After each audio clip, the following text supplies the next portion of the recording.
I believe Piyush Goyal is talking, so we'll get back to Reliance in just a bit. वो already यहाँ पे आके गए हैं, उन्होंने प्रिलिमिनरी साइट विजिट भी किया है और उनकी कार्रवाई चलेगी। लगभग 500 कर्मचारी और अधिकारी रेल सर्विसेज पुनः एक बार शुरू करने में जुट गए हैं। दिल्ली लखनऊ से भी कुछ एक्सपर्ट्स को भेजा गया है, सेंट्रल रेलवे की टीम्स भी साथ में लगी हैं और जैसे हार्बर लाइन की 2 लाइंस शुरू हो गई हैं, टेस्ट रन हो गया, अब उसमें सर्विसेज बढ़ जाएंगी। ऐसे ही और 3 लाइंस लगभग 7 और 8 बजे के बीच शाम तक शुरू होने की संभावना है और रात तक हम कोशिश कर रहे हैं कि पूरी सभी लाइनें पुनः स्थापित हो जाएं और फिर से पूरी तरीके से रेल सर्विसेज रिस्टोर हो जाए। इस ब्रिज का जो डिज़ाइन था उसको भी मैंने आज यहाँ आते हुए स्टडी करवाया और जो ड्राइंग्स देखी उसके हिसाब से पता चला है कि लगभग 40 वर्ष पहले ये ब्रिज कैंटिलीवर ब्रिज था और कैंटिलीवर पे होने के कारण जब ये दुर्घटना हुई तो लगभग पूरा ब्रिज के ऊपर दुर्घटना हुई। मैंने आईआईटी के माननीय डायरेक्टर प्रोफेसर देवांग कक्कड़ से रिक्वेस्ट किया है और उन्होंने हमारे अनुरोध को स्वीकार किया है कि अगले 6 महीने के अंदर जो मुंबई सबर्बन में 445 road over bridges, foot over bridges और बाकी जो पाइपलाइन के ऊपर भी जो इंफ्रास्ट्रक्चर है क्रॉस करता है रेलवे ट्रैक्स को, इसका पूरा जॉइंट सेफ्टी ऑडिट रेलवेज और बीएमसी आईआईटी के नेतृत्व में इसको पूरी तरीके से सेफ्टी ऑडिट करे और उसकी फाइंडिंग्स के हिसाब से अगर और कोई भी ब्रिज के डिज़ाइन में कोई फ्लॉ हो या कंस्ट्रक्शन में कोई कमी रही हो या उसमें आज के दिन कोई दुरुस्त करने की आवश्यकता हो तो उस काम को तुरंत रेलवेज टेकअप करेगा मिशन मोड में, जिससे और सुरक्षित हो सके रेल ट्रैवल मुंबई में।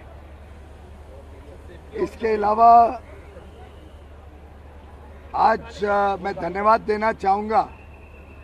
मुंबई के हमारे सभी यात्रियों का और मीडिया के बंधुओं का, जिन्होंने संयम भी रखा, कोऑपरेशन भी दी रेलवेज को और असुविधा होने के बावजूद रेलवेज और रेलवे के काम को सुविधाजनक और तेज गति से होने दिया, जिससे एक हार्बर लाइन शुरू हो गई है। बाकी मैंने कहा 3 लाइन शाम तक शुरू हो जाएगी और कल सुबह तक पूरी रेल सर्विस रिस्टोर करने की हम सब चेष्टा कर रहे हैं। मैं मुंबई की जनता का, यात्रियों का, मीडिया का, सभी का धन्यवाद करता हूं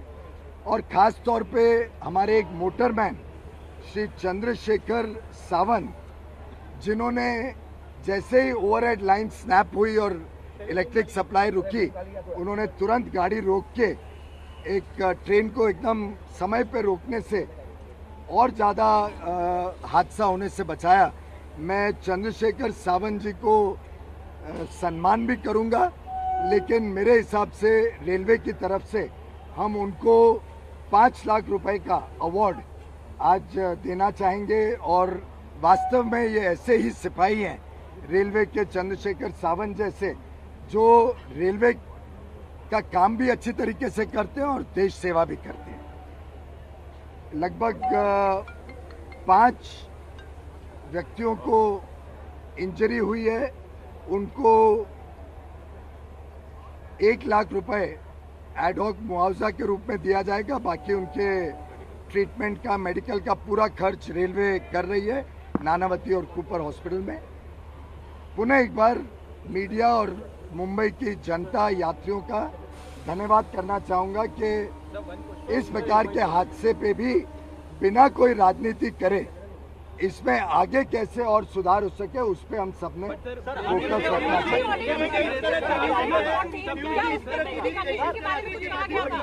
जो आखिरी ऑडिट हुआ था इस ब्रिज का वो 12 नवंबर 2017 को हुआ था, जिसमें कोई मेजर एबनॉर्मलिटी नहीं दिखी थी। तो इसीलिए इस बार के ऑडिट में